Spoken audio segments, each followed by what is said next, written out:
Hello everyone, welcome back as we continue on with our adventures here in Wachumeqimeqi, and we are going to be completing the final part of our crafting quest.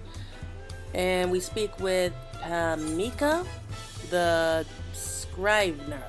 Anyway, her gaze is fixed upon us.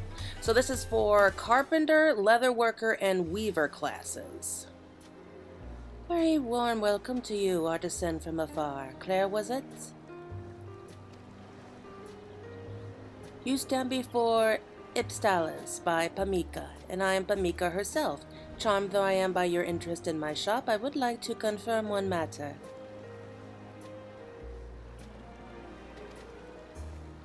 Tell me, can you read?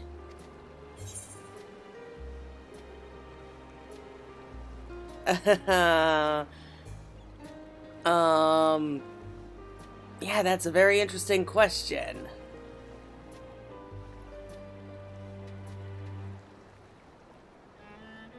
Yeah, we don't really see her writing, so, I mean, she can definitely read, but... I see. You needn't worry. My question was one of personal interest and has no bearing on the work I offer. We of Tuliolo speak Torali with aplomb, yet it is comparatively young language, as our traditional tongues place emphasis on oral storytelling over the written word. We have a sizable population of citizens who do not read or write.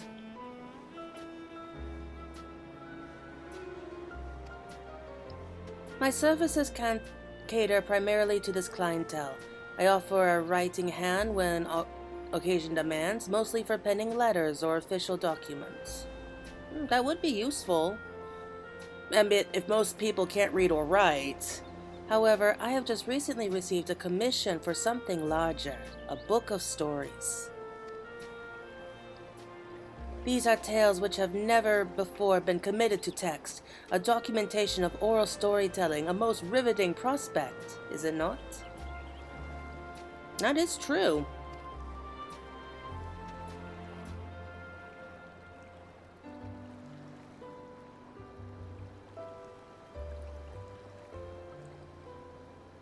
Alas, I find myself ill-prepared. While I possess paper required for simpler documents, I have no experience in binding tomes.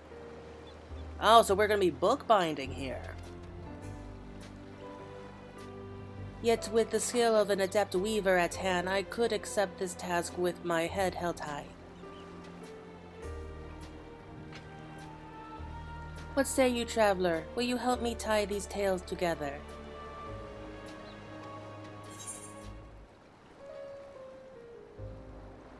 A job's a job. And I'll cover you. I see the pun there, Claire. Much obliged. Then let us report to our client and officially accept his request. His name is Zimauni, and he works at Shabayas DL, the restaurant by the beach. I need a moment to close up shop, so would you go ahead and wait for me?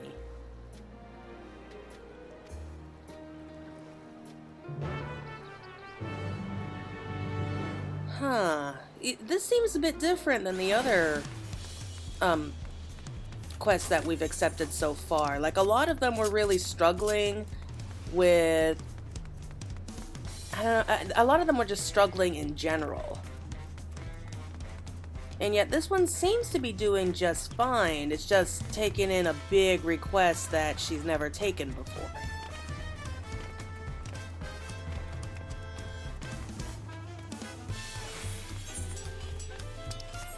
Always so many people here. Alright, so it should be up here, right?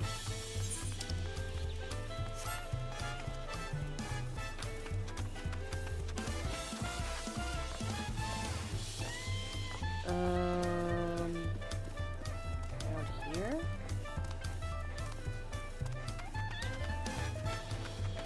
Is it supposed to be up there? I don't know.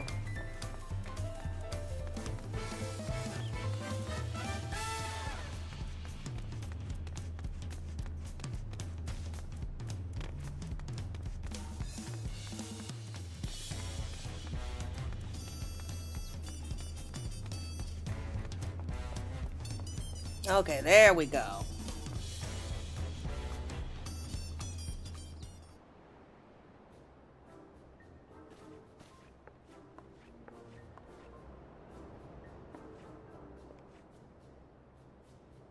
Ah, Pameka, welcome.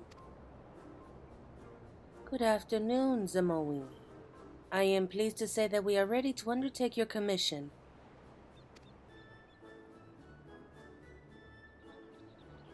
Claire here will be binding your books, and my tuition tells me that none would be better suited to the endeavor.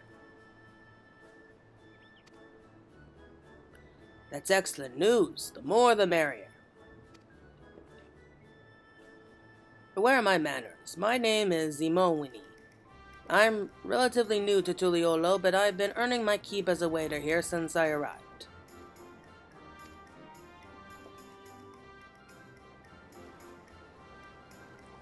Shabavetel is a haven for travelers from every region. If there's one thing I've learned in my short time here, it's that everyone's got a story to tell. From myths and legends to folk tales and anecdotes, our patrons share their nigh-endless supply of unique and fascinating tales. Inevitably, one regular or another will badger me into retelling an old favorite, so I try to memorize as many stories as are told. Yet memory has its limits, and I'm afraid the details from so many different narratives might eventually become jumbled or forgotten, which is why I thought to record them in a book for all to enjoy.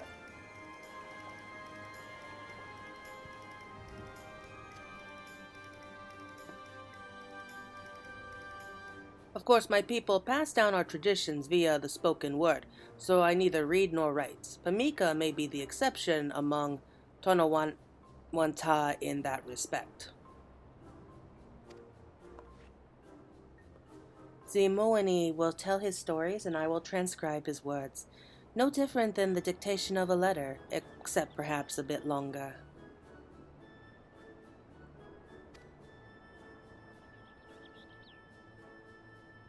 I also thought I might study my letters while you're both hard at work. I'd like to be able to read the books we make after all.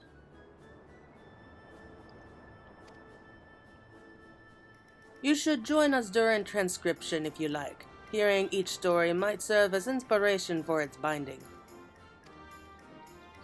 They're fascinating stories, all. I can't wait to see them as books.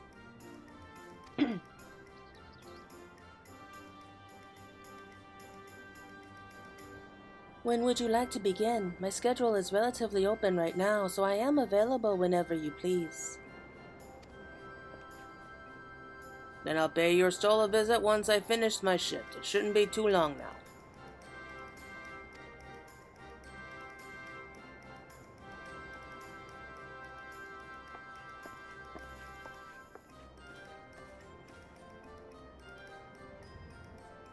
So we get to hear about a lot of lore. That's always exciting. Very interesting concept, though. I will give them that.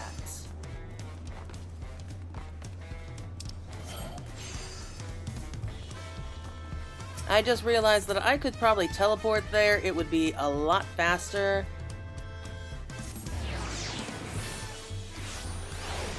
There we go. I don't know why, I just don't really pay much attention when it comes to teleporting. We'll have our transcription sessions here. I've ready plenty of parchment and ink, so you needn't worry about that. However, there are still a few more preparations to be made before Zimowini's arrival, and your own business may call you elsewhere in the meantime. Stop by again when you are ready to begin.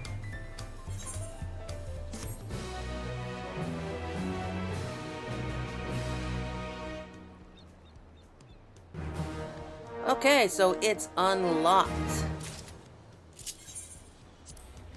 Okay, everyone, so let's go ahead and handcrafted cover components. So that's going to be the first thing that we have to make. Pelu, Moblin, Yokui, Mamuja. Okay. Okay, so we at least got a decent set ready to go. Alright, so Hanu opportunities. You seem eager to start, and I'll admit, so am I. According to my research, we'll require numerous components, boards, covers, wooden cords, the list goes on. And it starts raining. Furthermore, a binding can be made of nearly anything. Wood, cloth, leather, the possibilities are endless. I'll leave the particulars to you and your artistic tastes. Once you have enough materials prepared, we'll be ready to document Zimowani's tales. Okay, quest accepted. Okay, so we'll start off with this first.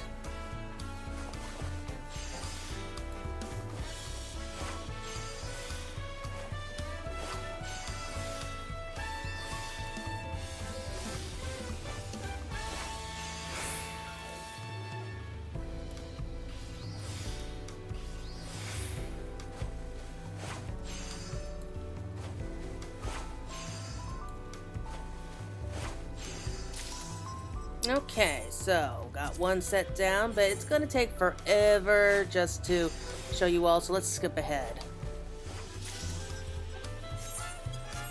Okay, so that was the last one. Go ahead, turn them all in. There you go. My word, I knew you were an accomplished weaver, but your craftsmanship has surpassed every expectation. The finished product will be a sight to behold. Okay, so we started to earn her trust.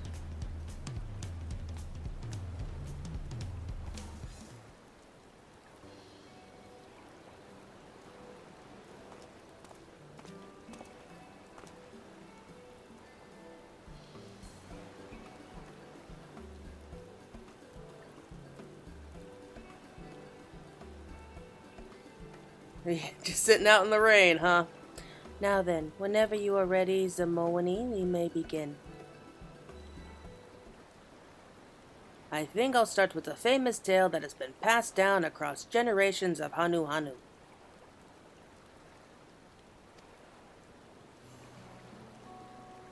It is a tale of their benevolent god and of the crop that would enrich their very way of life.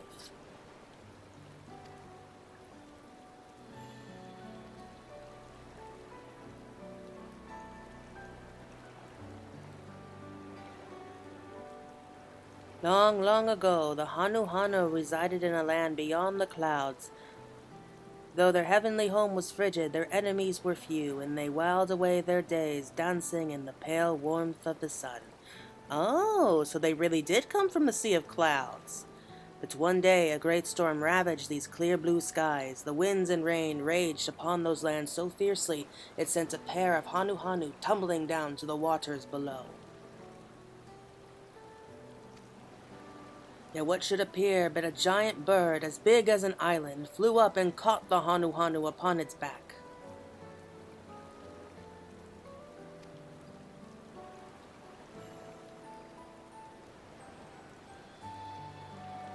The kindly bird sailed upon the winds over the great blue ocean until finally it came to a land kissed by dawn, the land we call Toral.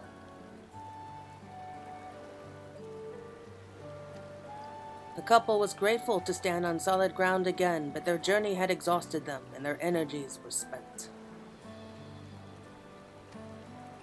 They searched high and low for something to fill their empty bellies, and it was there they found the great bird once again, feasting upon verdant reeds.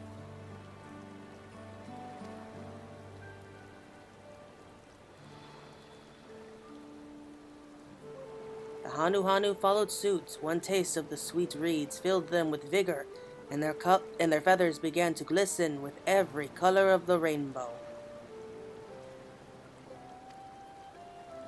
It was then that the couple knew this great bird to be the god Kixahihili. They tended the reeds in its honor, and their brood would grow and prosper, becoming the Hanu Hanu we know today.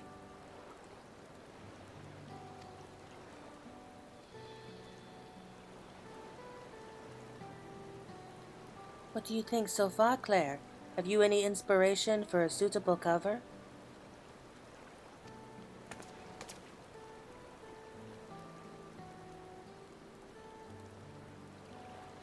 Splendid. I suspect Zamowani will have a few more Hanu stories to tell before we conclude here. We ought to construct our cover in the meantime.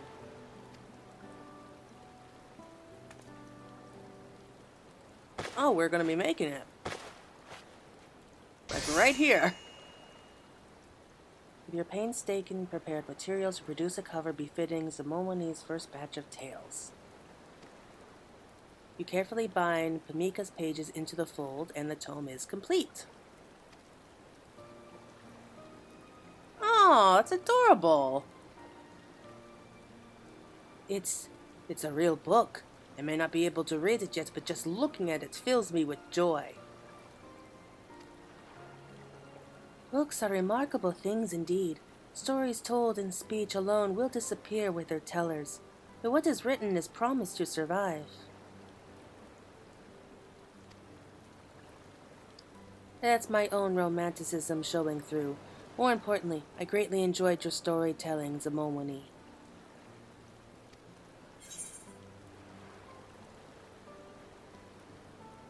Yeah, I mean, we've met them, the Vanu. A people called the Vanu, you say? From your description, they do sound like they might share common roots with Toral's Hanu. Oh, I'm pretty sure they do. You enjoyed those tales. I know plenty more like them. For example, the ones I heard the other day from a Pelu patron were fascinating. Theirs is a people with a talent for words. Well, they are merchants, so that makes sense. I'll have to practice ahead of time if I'm to do them any justice. Please do. We'll be happy to hear them whenever you feel ready.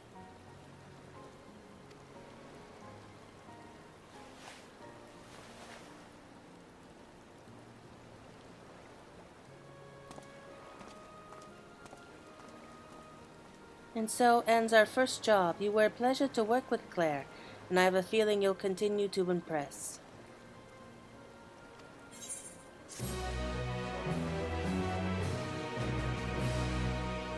Alright, so we got our first section done. We are cover collaborator. Alright, so let's go ahead and continue on with the next one.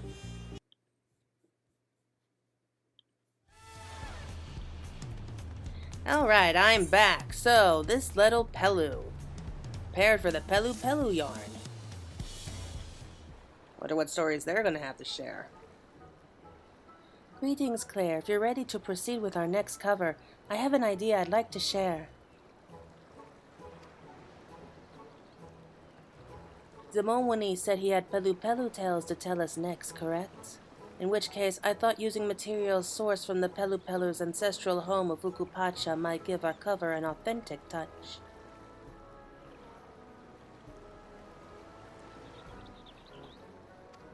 A book about any given people should look at home amongst them, or so I think.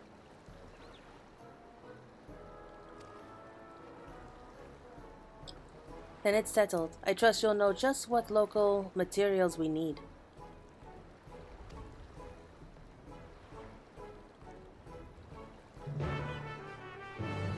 Okay, I don't think that this particular quest is going to take very long. Especially since we already have everything we need. So, we'll go ahead and show you real quick how I do the first one, and then we'll just skip ahead to the others.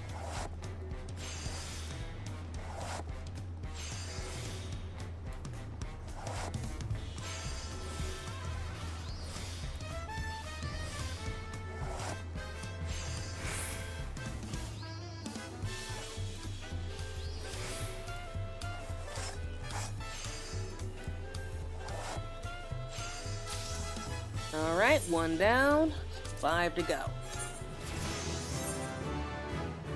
Alright, and a level up too. Alright, turn them all in. Will this get me another level up? No, and I guess not. Oh well. Oh, your elegant use of snow cotton has not gone unnoticed. With it, your cover is bound to radiate Pelu's spirit.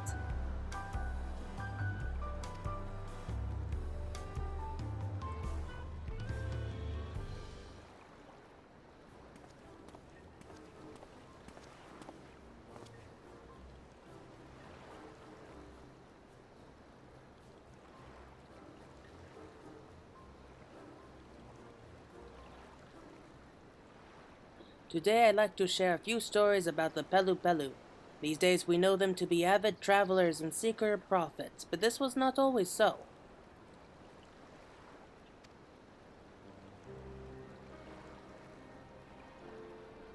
Long before this nation was founded, the Pelu Pelu were reclusive folk who rarely left the solitude of Ukupacha.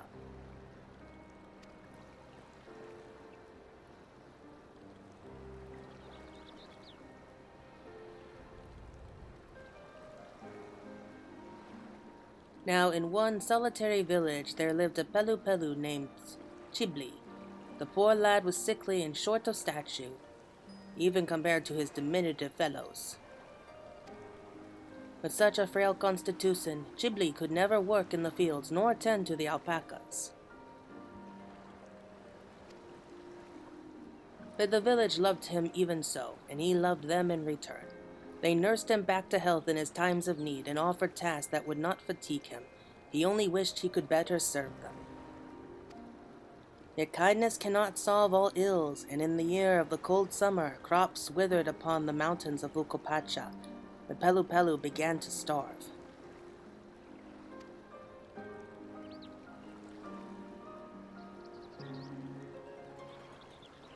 They ate what remained of their food. They ate all their frail livestock. Chibli knew that they had reached their limits and snuck quietly from the village. With one less mouth to feed, his people would have more to eat. Finally, he had found a way to help. His mind made up, the poor Pelu made for the sacred mount, that he might fade from this world in its silence. Well, that's sad. Oh! As he began to climb, a spirit appeared and forbade him to go any further. Chibli begged the spirit to let him pass and spoke about his village. The spirit was moved by the lad's fervent resolve and bestowed onto him a handful of leaves. "Return to your village," it said. "Your people must drink of these leaves." Chibli obeyed and steeped the leaves in hot water. When his people drank, their hunger miraculously faded. No Pelu Pelu succumbed to famine, and they all lived to see the coming year. And so it was that the Pelu Pelu first encountered mate tea. Oh, no wonder it's so important to them.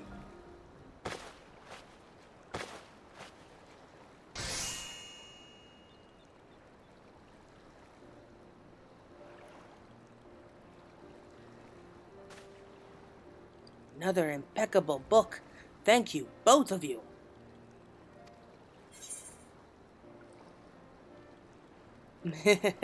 Yeah, we know those spirits actually do exist. We've seen it. I wonder, but more important than the tale's veracity is its continued importance in Pelu Pelu culture, I think. To me, the moral seems to lie in the virtue of caring for one another, that even in times of great difficulty, keeping others in your heart can lead to unexpected solutions.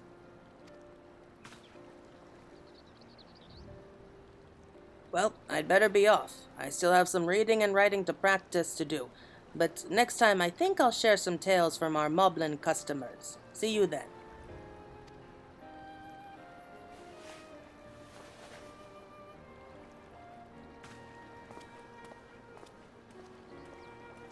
Well, you heard the man. It seems we'll be in for plenty of entertainment yet. Keep your tools sharp. We'll have another project on our hands before we know it. Alright, so that was actually a pretty good one. I liked that one. So, but the Moblins, that's bound to be a very interesting tale, so long as we don't actually have to write it out in Moblin speak. I'm sorry, Moblin speak is just so difficult for me.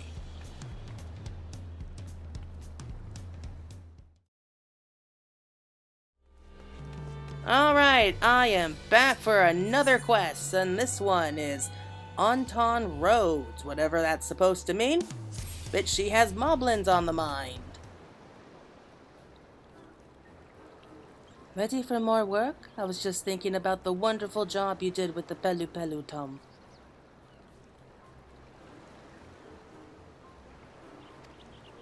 Not only did locally sourced materials enhance the binding's quality from without, it served as an immersive preview of the myths within, and I intend to have us continue this trend.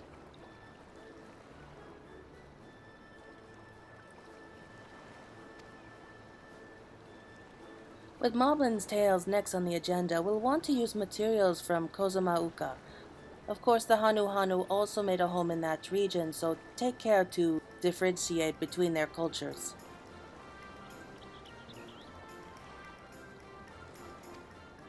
A tradeswoman of your discernment should have little difficulty, I'm sure. Let me know when you're prepared the components. Why don't we just make it into the shape of, I don't know, a pot?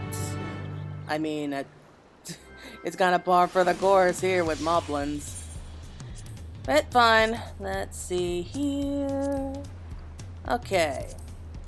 And not a pot in sight, sadly enough.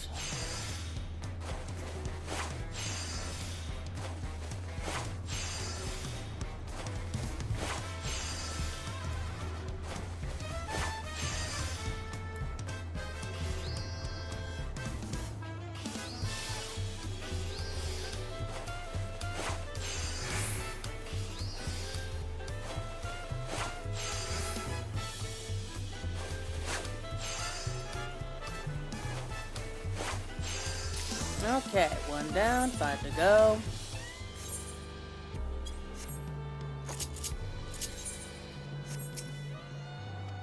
Alright, Moblin cover components are now all done. Quite fair, you've outdone yourself. Ginseng wood is an exquisite choice. I feel more eager than ever to start transcribing.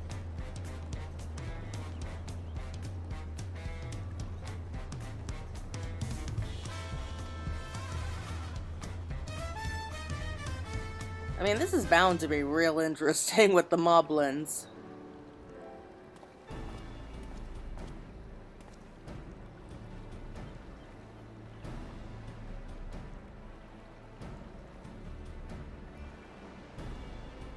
Oh, he's so eager he can't even sit down. As promised, today I bring a number of tales from the Moblins. Theirs is a unique culture, as varied as it is peculiar.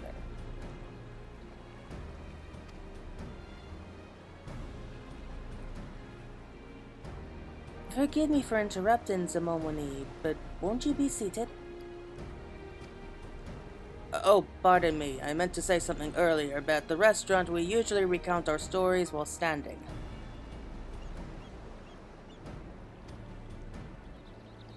Is that so? Perfectly fine, of course, just so long as you are comfortable. When I say the word Moblin, what do you paint in your mind's eye? A mask, a pack, and perhaps most notably, a pot.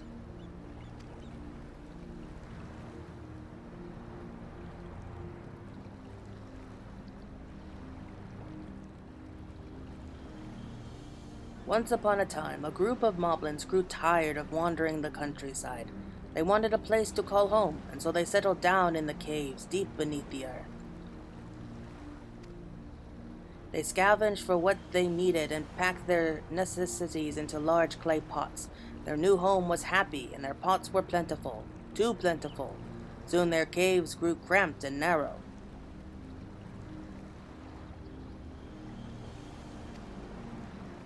They took up their packs and dug deeper, hoping to expand their domain, and expand they did. Theirs would become one of the largest underground cities of its time. Except they dug too deep. Is that what happened? They always dig too deep! Yet their prosperity would be short-lived. The Moblins dug their tunnels so deep and so far, they unwittingly breached the gap between land and ocean. Oh my god, they really went there. They dug too deep. The muddy deluge devoured their city. Even their own mass turned against them, filling with water and threatened to suffocate them. In a desperate bid to escape with their lives, the Moblins threw themselves into their pots and prayed they might see the coming dawn.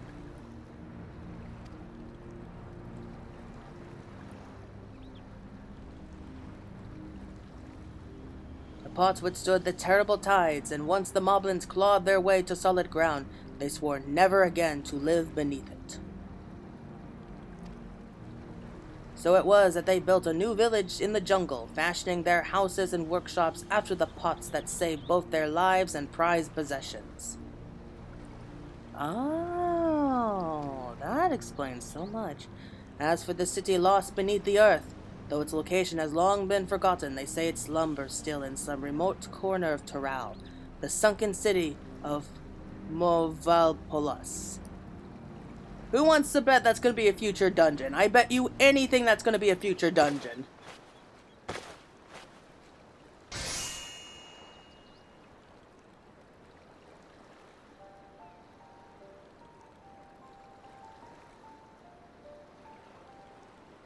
Incredible.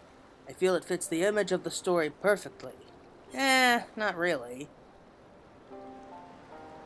Aw, desire for a safe and comfortable home. A relatable sentiment indeed. It is in our very nature to seek out safety and comfort after all. Many old Torali stories tell of how our peoples first came upon their current homes. The Hanu tale I shared previously was much the same. My family loves sharing those sorts of tales. What about yours, Pameka?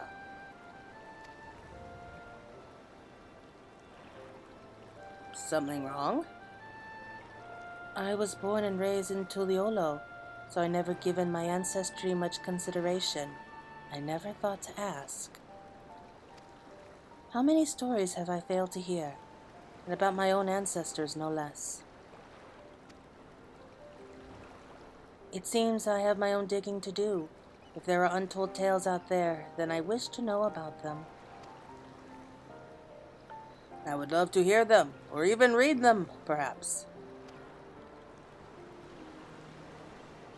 I've grown more confident in my letters these days, so I'm keen to practice with more stories. I hope you find what you're looking for. Alright, so this is leading us directly into the next quest. Talented Tailbinder.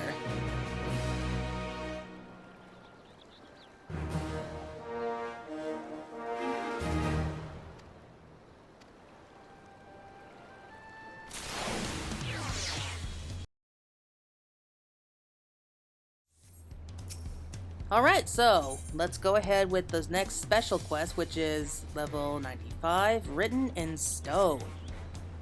One expression suggests she has a plan. After hearing Samoani's talk of ancestral tales, I can't help but wonder what my own family may have preserved from generations past. I've nearly finished my work for today, so I'll close up shop and go to speak with my parents. They should be able to point me in the right direction, even if it requires an excursion beyond the city limits.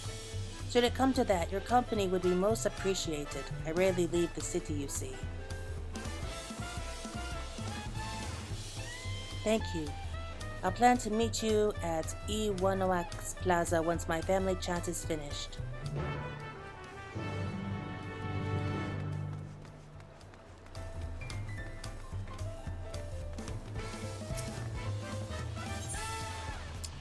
Where do we go? Oh, there we go.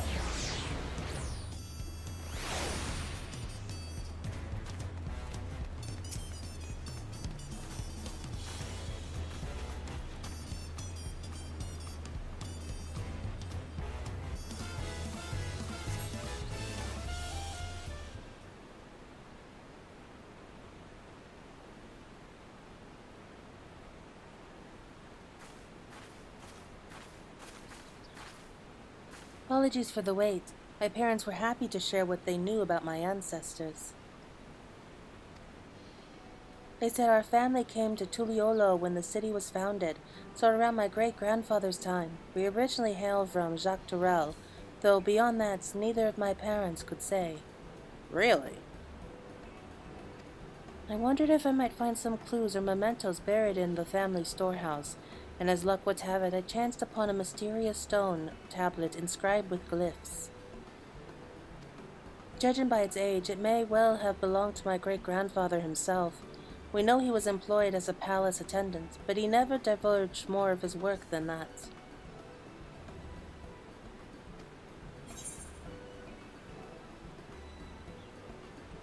Yep, that's true. The Yokui would be able to read it. And the next item we're crafting has something to do with the Yokui. Given the Yokui's history with both stone and pictorial storytelling, it would indeed follow that this tablet has some connection to them. Why don't we pay the Yokui a visit then? Perhaps someone will be kind enough to translate the tablet for us. Would you accompany me to Warlord's Echo, Claire? Sure thing. I mean, do you even know the way by yourself? Wonderful, then let's be off.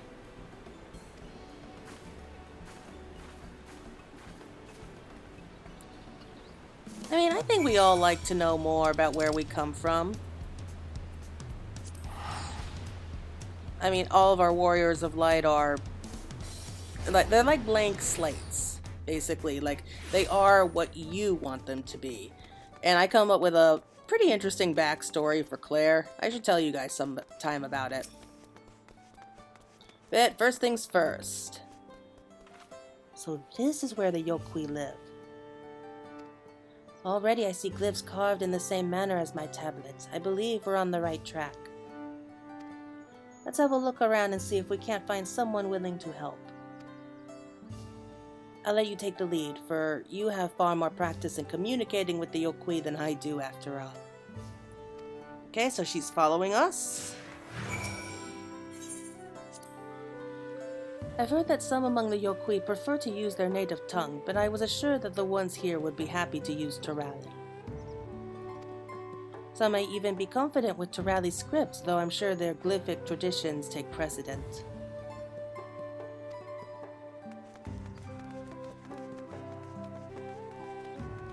We got 3, it looks like, to speak with. A young Yokui.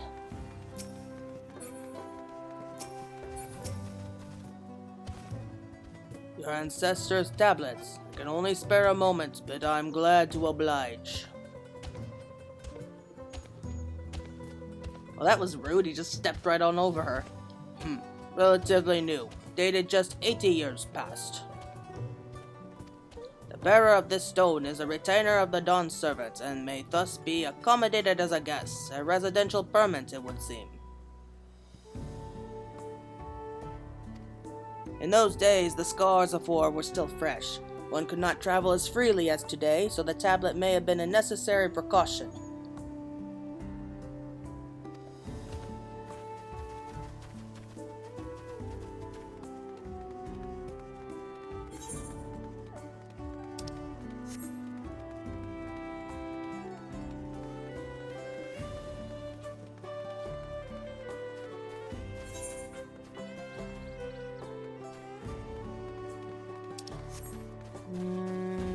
It's gotta be up here, right?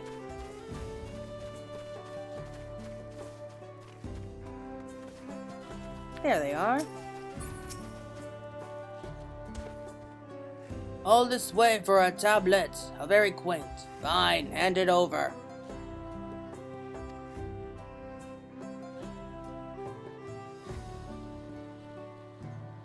From Tuliolo. Yes, well, let's skip the obvious parts. Here we have the creation of a new alphabet by a traveling man, learner of Terali cultures. Makes little sense to me, but that's what it says. Okay, so it sounds like her grandfather was also a writer.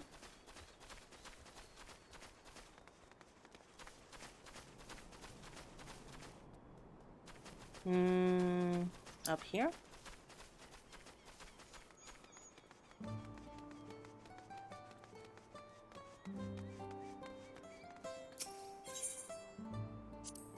They say that this is where Varigarmanda was sealed. The tales these walls could tell of the sky ruin. But every building has a story to tell if you think about it. Take ancient ruins, for example. Scholars have spent centuries piecing together the stories of ancient civilizations from beneath the rubble. Even without the written word, we can still weave a tangible history, though I simply can't imagine a world without writing. It does make things so much easier.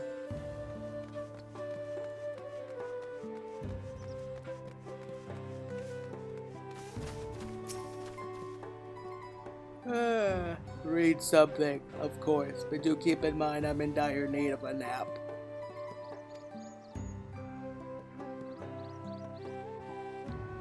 Looks like the original owner of this tablet shared your keen interest in our glyphs. He came here to hold counsel with our stonemasons, so Yokwi learned to write, and they are the experts who etch our histories into stone. As far as what our guests learned from the stonemasons, I couldn't say. Too sleepy. Now to piece together the full story, my great-grandfather received permission to live among the Yokwi in his capacity as the Dawn Servant's retainer. He was traveling the continent of Toral in order to create a new alphabet, and he expressed eager interest in the Yokwi's glyphs. Since the tablet itself is relatively new, perhaps we can still find a stonemason who spoke with my great-grandfather 80 years ago. Shall we go and see? Like, how long do the Yokwi live? I'm guessing a lot longer than, some races, but... Those two sitting there enjoying drinks, they always make me laugh whenever I pass through here. I don't know why, it's just funny to me. Alright, so the stonemasons I think are over here.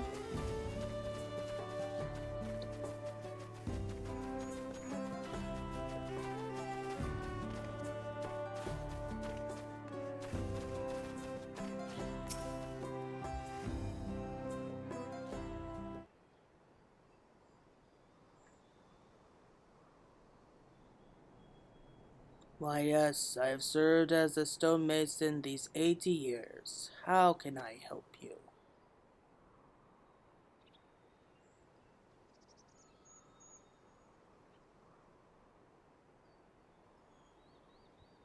Yes, I remember. Not long after Tuliolo's founding, a man bearing this tablet came to stay with us. So my great-grandfather really did come here to study Yokwi glyphs, yes? Do you remember why? He was developing a new alphabet, as I recall, one to transcribe the Turali we speak today. Back then, Gulu Jaja had only just succeeded in creating a united Tuliolo. Peoples from diverse nations amassed at the capital, and the ensuing linguistic misunderstandings caused no little amount of trouble. As your great-grandfather told it, when the common language of Turali was adopted, he proposed that a new alphabet be created to accompany it, and that the Dawn Servant turned him down in favor of adapting foreign characters. Not only that, but the Dawn Servant then ordered him on a journey of Tural, upon which he was to study the continent's Meodric cultures.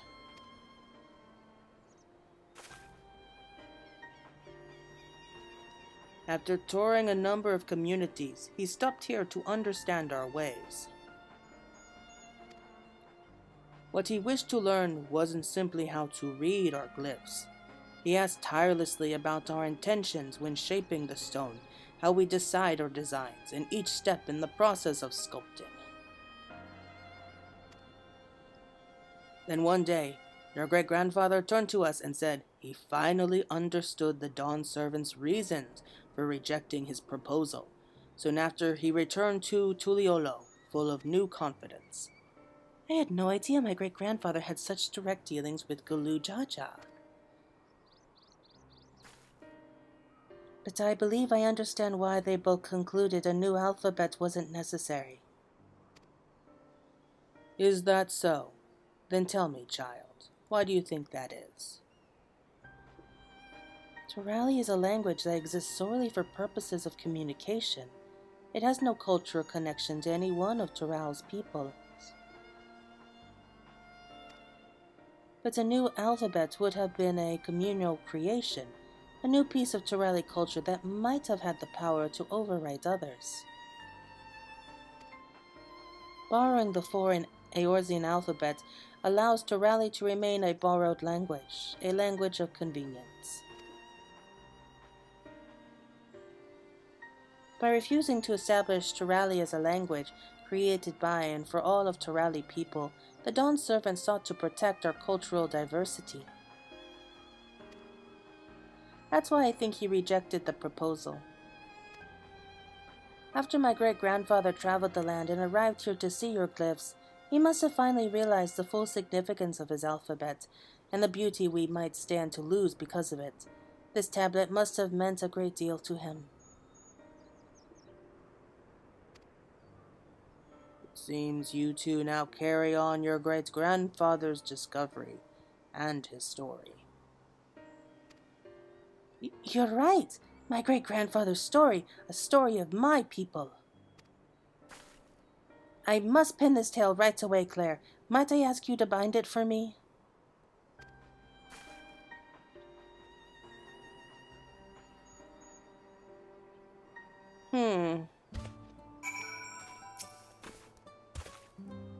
I want this book to represent the significance of my great-grandfather's connection to Yokwi culture, so binding it with local stone would be preferable. You'll find plenty of that right here. Take as much as you need. Thank you, that means a lot to me. I never travel without pen and paper, but this time I even brought my portable desk in case my search for stories proves fruitful.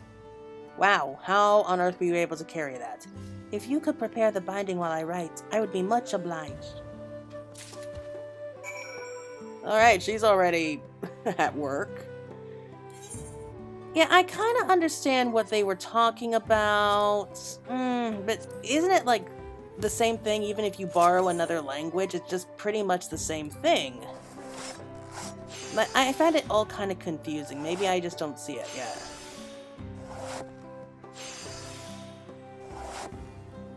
Because wouldn't this also, technically become part of their culture too? Like a second language?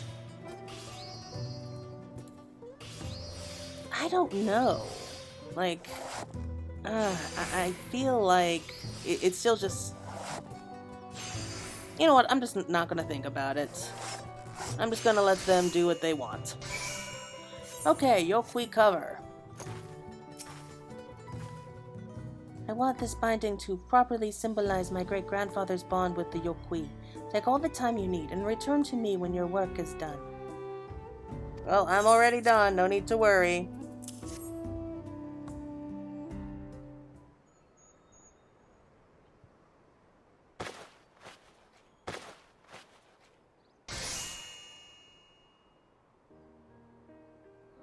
Oh, it actually looks like a book. That looks pretty cool. A written account of my own forebear's story. A precious book indeed. I also included text about the Yokwi, though using prose to depict your people felt somehow inapposite.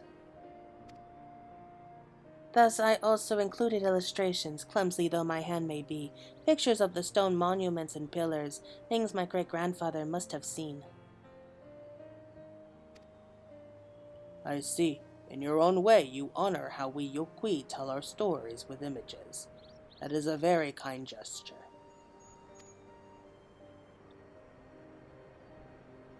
The written word cannot express all things. This is my great-grandfather's lesson.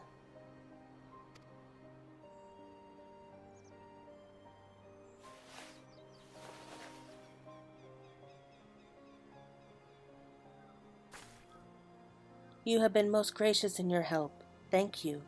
I return to Tuliolo with a lighter, prouder heart. Such nice guys they are.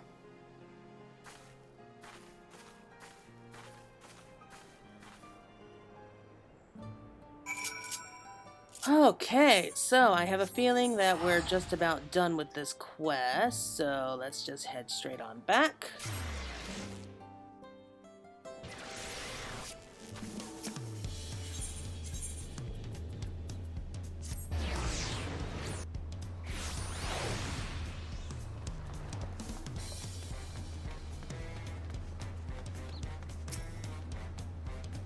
My great-grandfather's story is now a part of my own. I would say our trip was well worth it. think I'll lend Zamoani the book we made, since he expressed an interest in practicing his skills on new tales. Besides, I think the illustrations might make for an easier reading experience. It was his petition that started this whole project after all. I do hope he enjoys it. And I owe you my deepest thanks, Claire. Not only were you kind enough to accompany me to Warlord's Echo, but you gave me perhaps your most stunning cover yet.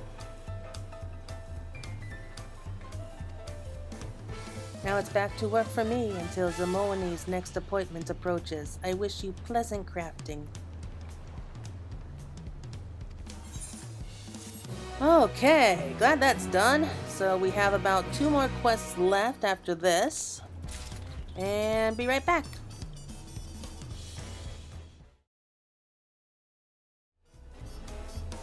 Okay, here we go. So this should be the second to last quest. Reaching for the sky. Pameka is eagerly awaiting her next commission. I think she's really getting into this whole commission thing, isn't she? Claire, just the person I wanted to see. Our journey to Warlord's Echo gave us countless insights, don't you think? Into my own family's history, the Dawn Servants' wish for this nation, and the myriad ways by which our diverse peoples tell their stories. I feel readier than ever to transcribe more tales for Zamoani.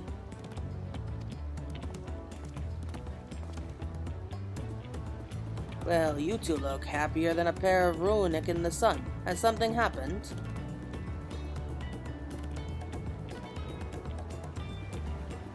Zamoani, impeccable timing. I'm back from my journey of ancestral discovery and bring with me a freshly penned tome of family tales. Might I persuade you to read it? It'd be my honor. No better way to put my reading skills to use.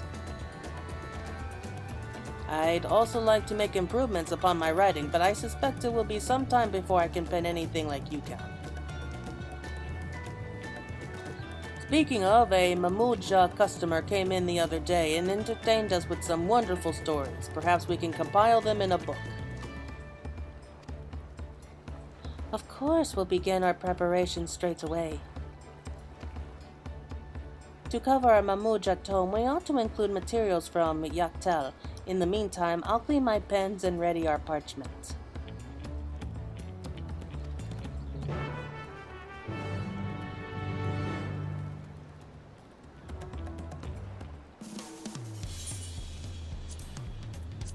Okie dokie. So the Mamuja are next, and I just realized I don't have any materials. Oh man, I'm normally really good with that.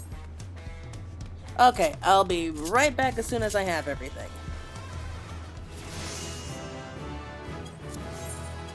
Alright, so that was a little bit trickier than I thought it would be, but I did it. So let's go ahead and turn them all in.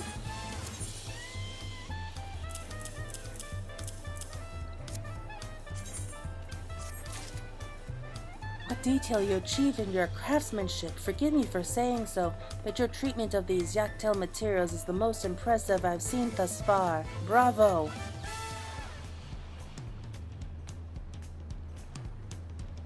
I hope it looks at least a little bit different than the others. Like, give us some variety here. This tale was told to me by a Mamuja of the Doporo clan.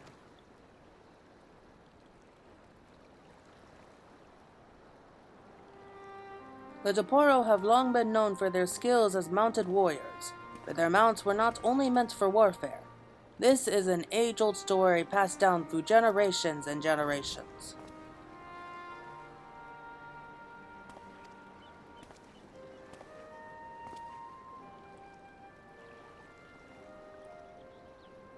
There once lived a Doporo youth, bound by the creed of his people, to seek a land blessed by sunlight. For this exclusive paradise, they searched endlessly, fought endlessly.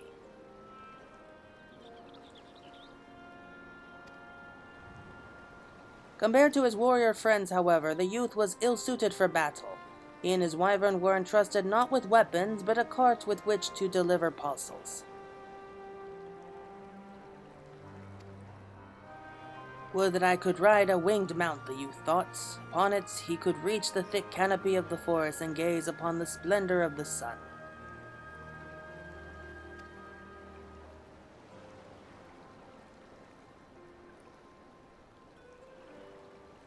Day after day, he wandered the forest, hoping to tame a flying beast of his own. Yet his frail physique proved a burden. Again and again, he was thrown from the spirited creatures, until his comrades laughed to see his fruitless, dodged attempts.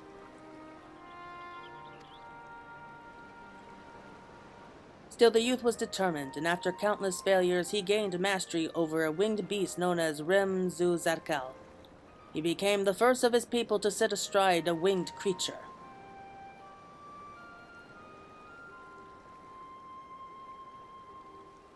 Right away, the youth went to his aging parents and taught them how he had achieved this feat. Then leapt upon Rimzuzarkal. He took to the skies. Higher and higher he flew towards the canopy, until finally he disappeared. He never returned home again, but it is said he found the land of sunlight his people searched for. The techniques he left would be learned by all Toporo, and to this day it is not uncommon to see riders among winged beasts, basking in the sunlight upon the winds.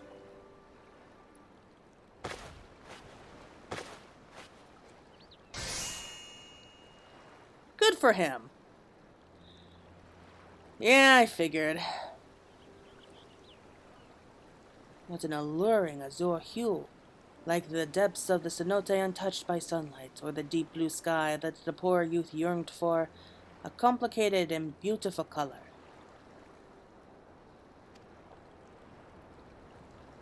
What sort of inspiration did you get from the story, Claire?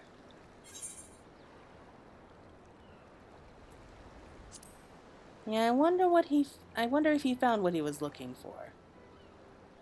Given the volatile settings of wartime, he might have been struck down by an enemy and simply lost among the trees. But that's hardly the ending I like to imagine.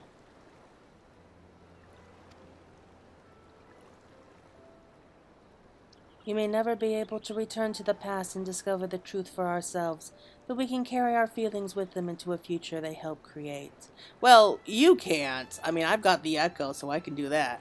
Writing a book of tales does just that, I think, and entrusts our hopes and feelings to those who follow after. In other words, if no one carries on those hopes and feelings, they might be lost forever.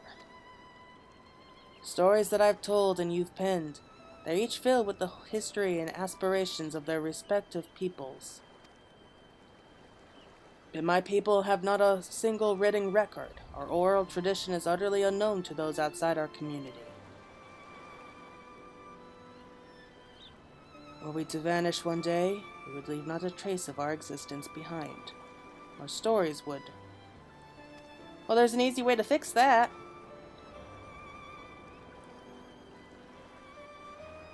Samoani. Pardon me, my shift starts soon, so I should be off. Thank you for the lovely book.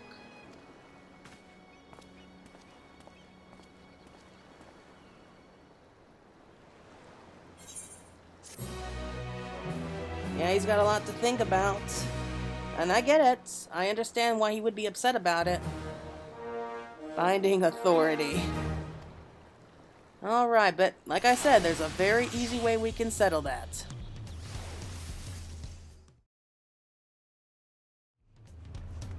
Alright, here we are. We are back for the final quest for this tale. A Place in the Sun. Oh, Claire, Zamonowi seemed troubled after our last session, didn't he? He hasn't said a word about his next commission, and I fear he may have given up on our bookmaking endeavor. At first, he seemed so excited about sharing the stories he learned at Shabrali Teal. I wonder how his recitations would differ from our transcription sessions.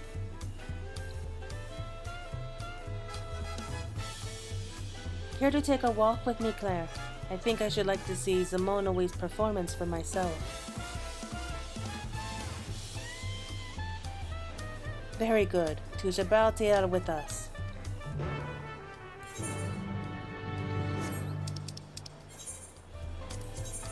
Just want to see here real quick.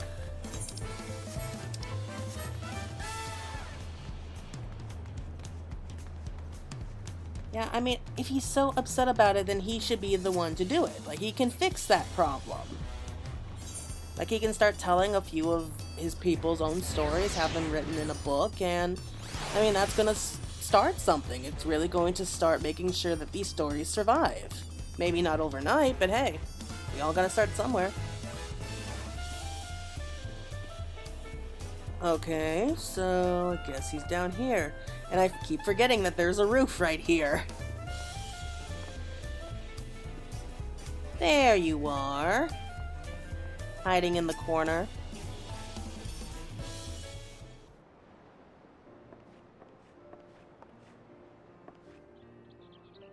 Pameka, Claire, here for a drink perhaps?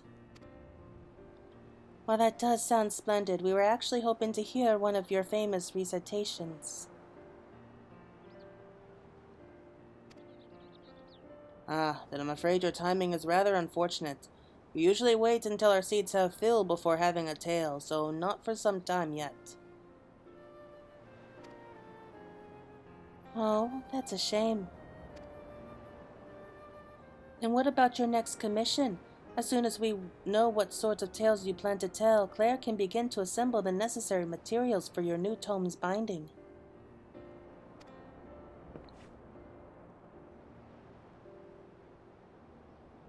About that. If you have no further tales you wish to share, far be it from me to insist. Don't worry, I still have plenty to tell. The thing is, when I learned of your discoveries, I decided I wanted our next story to be something from my home. Our tales are completely unknown to outsiders. Should our oral tradition ever reach its end, our hopes and histories would vanish with it, which is why I would preserve what I can with the written record. That sounds like a wonderful idea, and yet you still seem conflicted. My people neither read nor write. Would creating a written book of their stories truly be understanding and honoring their legacy? When you put it that way, how might we properly convey the stories of a people unassociated with the written word?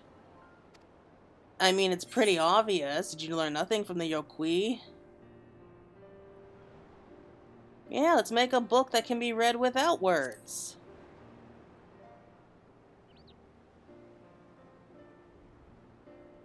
Of course, written words are only one way to tell a story after all. Illustrations can be done just as effective, but we needn't stop there. What if we incorporate other materials into the book as well? Bird feathers and flowers, things that hearken to a setting that appeal to all the senses.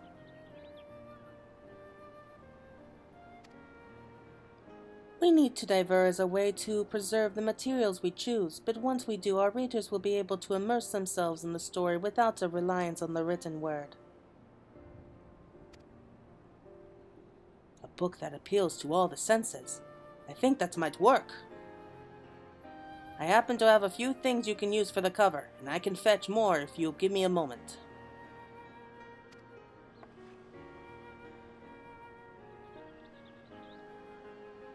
Then let us all reconvey back at my stall. Once you have components for our cover, deliver them to me, and we'll hear Zamonoi's tale.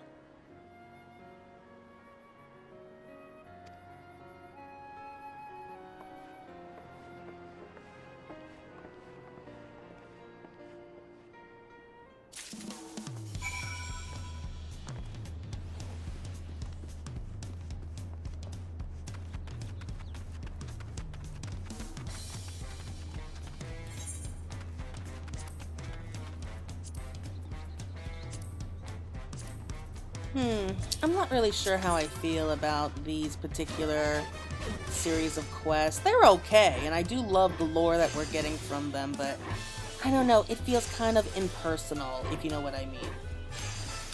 Oh well, we're almost done. And so after this quest line, I think we'll go ahead and complete the Fisherman's quest line, which I heard from a friend is supposed to be really weird. So I'm really looking forward to seeing what's waiting for us there. But let's go ahead and finish this.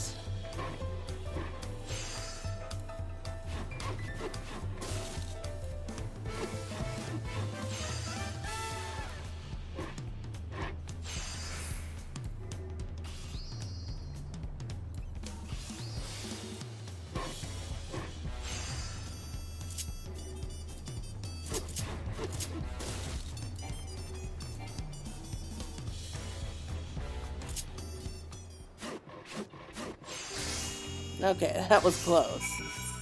Alright, let's go turn this in. And I think we're going to be getting a nice little cutscene at the end of it.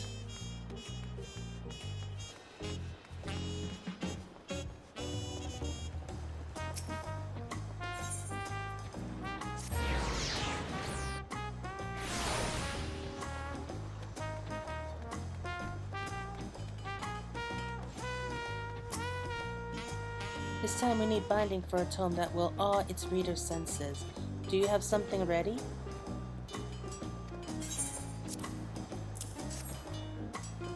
I'm speechless, Claire. These will make our finest cover yet. Of that I have no doubt. Now let us hear Zamonawi's story.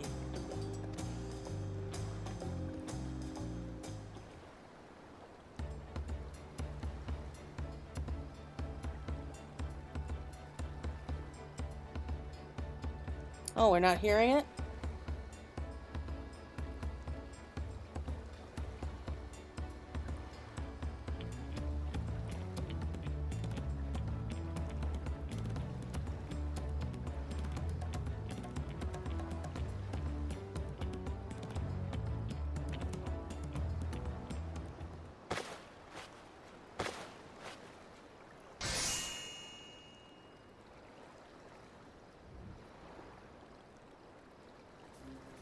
What an amazing tome you've made! Careful scripted and illustrations, pieces of the natural world as they feature in my story. Reading this will be an unforgettable experience for anyone. I can't wait to take this home and show my family. I'm sure they'll be proud to see our stories reflected in such art.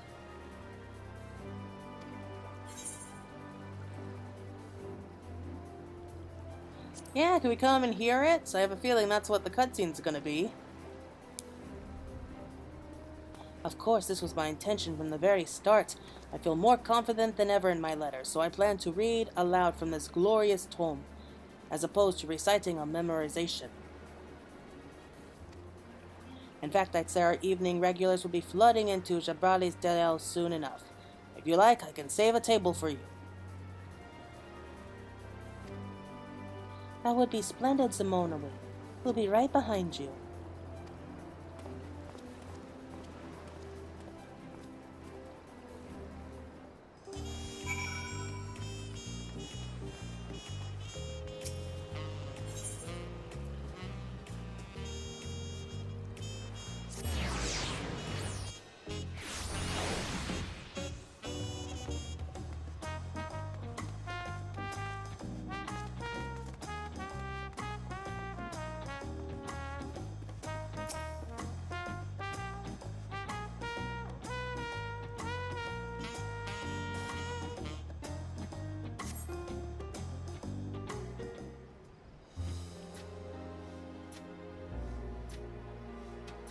So I wonder what they have to say this time.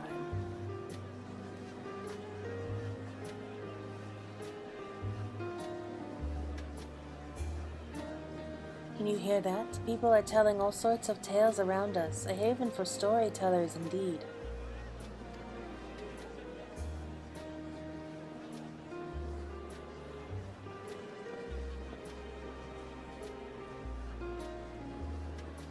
Many here are regulars, but everyone is welcoming of fresh faces, just so long as you're hungry for new stories. Hey lad, tell us a story, would you? A new one if you've got it. Right away, I've got just the thing for you, and I think you'll all enjoy it.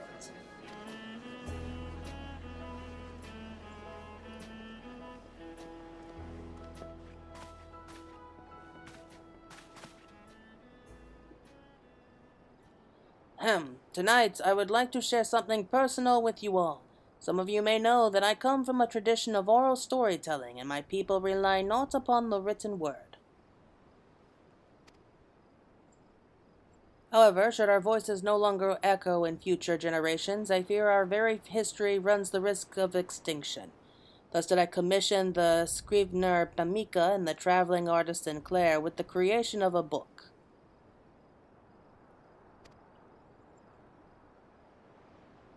This is the story of my people. May it warm your hearts like the sun upon the plains.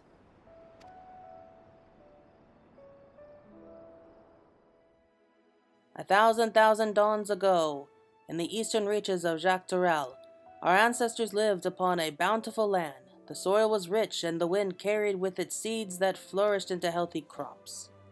But one summer, a great serpent of cloud coiled above our lands.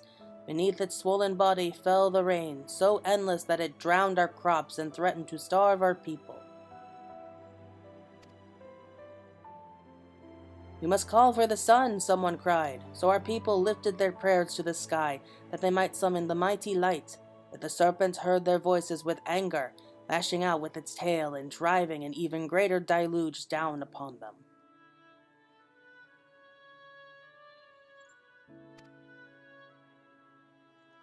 With their fields turned into rivers, our people departed in search of the sun. Day after day they walked and walked, bearing their hunger and thirst until they could no longer. It was then they came upon a solitary cactus.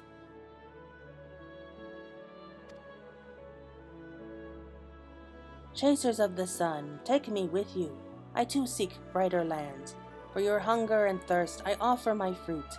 In return, sow my seeds upon your path and partake of what they yield."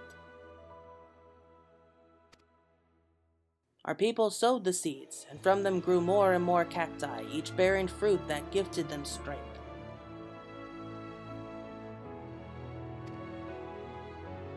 For 1,000 nights they pressed onwards, westward, planting the cacti and partaking of their fruit. Finally they reached a wide land of sunlight. The cacti grew strong and plentiful beneath the golden rays and spoke to our people once more. "You have our gratitude, children of man. This is the land we long dreamed of.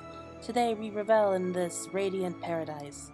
Tomorrow we shall give up our voices and live to nourish your progeny forevermore."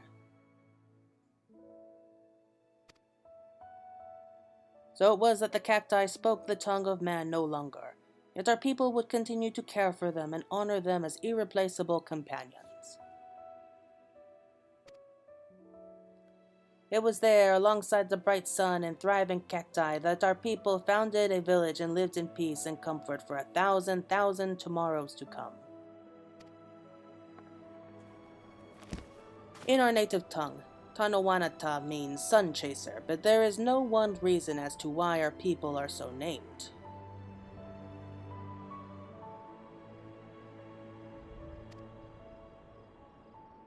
The story you just heard is but one explanation, a tale passed down through generations in my village.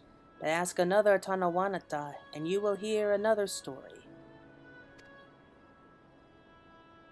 I am not here to insist that ours is the definite tale, but rather to say that in a small corner of this vast continent, there exist a people who believe it to be true.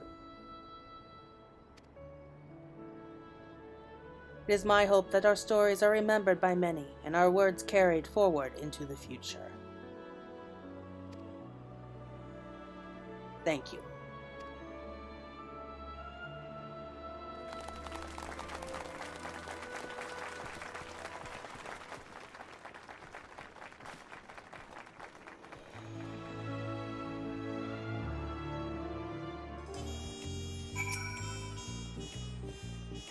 What did you think? That's how we usually do our recitations. Whoever has a story to tell stands up there and regales the room.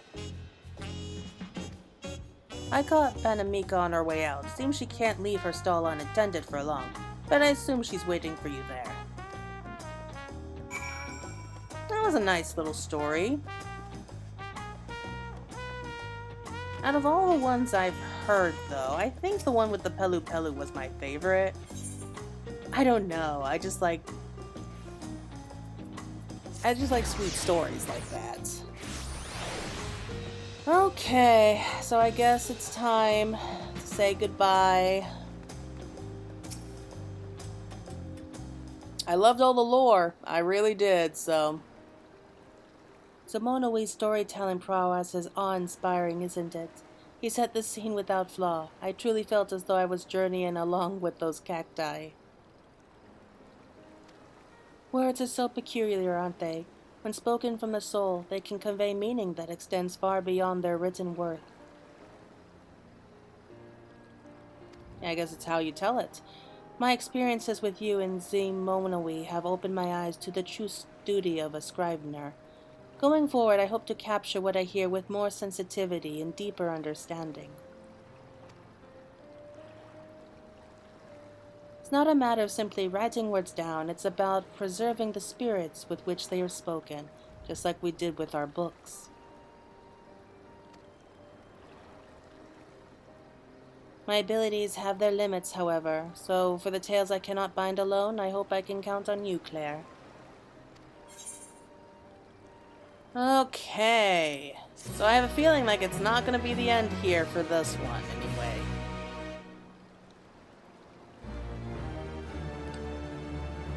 Alright, we are a connoisseur of covers. These titles are growing weirder and weirder. But yes, that is it. That is everything for the quests involving the carpenter, weaver, and leather worker. So only one set left to go with the fisherman, and I hope you're all looking forward to seeing that. But until next time, everyone, please take care.